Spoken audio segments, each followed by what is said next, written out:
Des représentants du gouvernement congolais et du groupe rebelle M23, soutenus par le Rwanda, ont signé un accord de paix pour mettre fin à des années de combat. Écoutons maintenant la conférence de presse qui se tient en ce moment.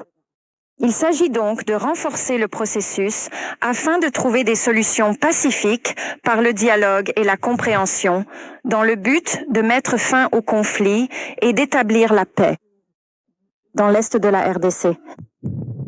Au cours des derniers mois, nous avons pu, et ils ont pu, progresser sur plusieurs sujets importants, ce qui a été rendu possible grâce au mécanisme du 15 septembre 2025 et a également conduit à l'accord de cessez-le-feu signé le 14 octobre 2025.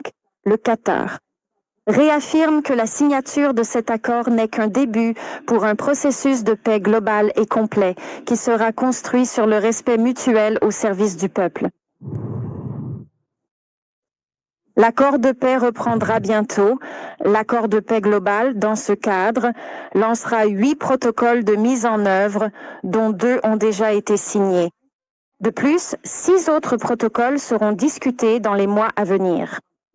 Cela définira les mécanismes de mise en œuvre, le calendrier, ainsi que la chronologie des différents processus et aussi la manière de permettre l'aide humanitaire, de restaurer et de rétablir l'autorité de l'État, ainsi que le protocole des accords temporaires de paix et de sécurité, la réintégration des groupes armés dans le gouvernement, l'élimination des groupes armés étrangers, le retour des personnes déplacées, un protocole pour la paix sociale et économique, ainsi que le protocole général de réconciliation. Les 2 États vont convenir de créer un comité indépendant afin de pouvoir mettre en œuvre le processus de paix et également de formuler des recommandations pour l'indemnisation dans le cadre de la réconciliation nationale. Les travaux de ce comité seront conformes à la Constitution de la République. Mesdames et messieurs, la signature de l'accord de paix global du Qatar, qui a été signé au Qatar, constitue un moment décisif qui placera également la responsabilité sur les épaules des 2 parties.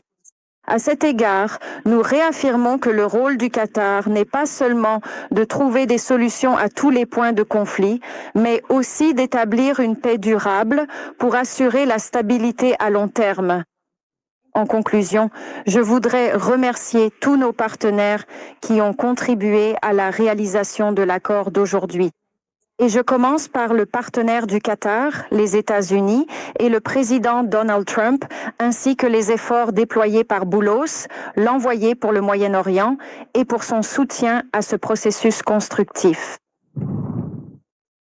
Je voudrais également remercier l'Union africaine qui a aussi fait de même. Elle a déployé de nombreux efforts lors des différentes sessions de négociation, ainsi que le président du Togo en tant que représentant de l'Union africaine, qui continuera également à jouer un rôle central lors des prochaines sessions, comme défini par l'Union africaine.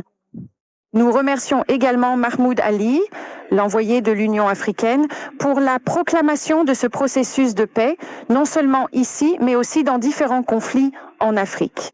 Nous souhaitons également exprimer notre gratitude et nos remerciements à tous nos partenaires internationaux qui ont contribué à faire avancer le processus de stabilité, y compris le Rwanda, la France, le Royaume-Uni, ainsi que l'Association de la Croix-Rouge et tous ceux qui ont également joué un rôle. Le Qatar n'aurait jamais pu accomplir cette avancée positive sans le soutien que nous avons reçu de nos partenaires à cet égard. Nous espérons que l'accord cadre de Doha instaurera la sécurité et la paix dans la région, et le Qatar réaffirme également son engagement en faveur du travail diplomatique ainsi que du dialogue constructif comme option pour mettre fin à tous les conflits. Je vous remercie.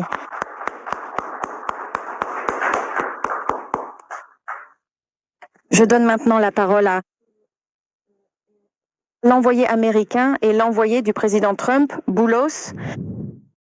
Excellences, distinguées délégations, Mesdames et Messieurs, permettez-moi de commencer par remercier très chaleureusement Son Excellence, l'honorable ministre Kuleifi, tout d'abord pour nous avoir accueillis et pour tout le travail que vous avez accompli.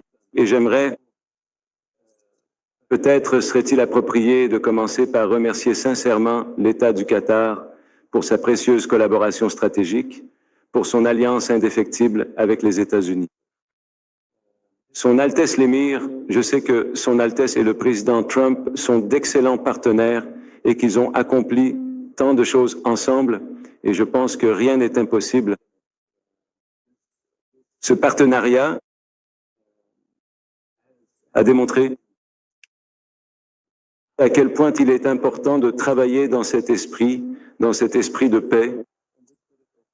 Nous savons tous que le président Trump est un président de paix. Nous avons vu ce qu'il a accompli durant son premier mandat.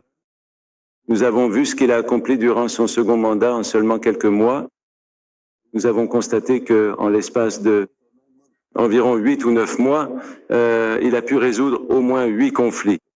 Et nous savons tous de quoi il s'agit. Et les efforts se poursuivent à l'heure où nous parlons. Mais certains d'entre eux ne sont possibles que grâce à des partenariats comme celui que nous avons avec l'État du Qatar, avec son Altesse l'Émir, son Excellence le Premier ministre et l'honorable ministre Kuleifi, absolument, ainsi qu'avec toute l'équipe. Nous savons à quel point ils ont travaillé dur avec nous sur bon nombre de ces dossiers et nous savons à quel point ils continueront à s'investir. Pour donner un exemple récent, il y a la situation actuelle à Gaza. C'était une réussite immense, absolument immense pour le président Trump, mais cela n'aurait pas été possible sans les excellents partenariats que le président Trump a établis, notamment avec l'État du Qatar, mais aussi avec beaucoup d'autres, la Turquie, l'Égypte, les Émirats arabes unis, l'Arabie saoudite et bien d'autres encore dans le monde arabe, le monde musulman et la communauté internationale au sens large. Ceci n'est donc qu'une preuve de plus que ces partenariats peuvent produire des résultats positifs. Et au fur et à mesure que nous avançons, nous voyons de plus en plus le plan pour Gaza, le plan Trump-Gaza, qui est en train d'être mis en œuvre. Jusqu'à présent, il s'est avéré être le bon plan. Jusqu'ici, cela a été plutôt réussi. Bien sûr, il y a toujours quelques obstacles ici et là, mais il faut regarder la finalité. La finalité s'annonce très prometteuse. Et c'est la même chose ici.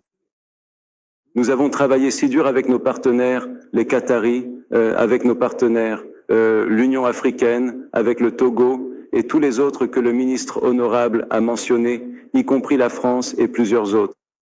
Le Royaume-Uni. Nous avons travaillé si dur pendant plusieurs mois et nous avons accompli tant de choses.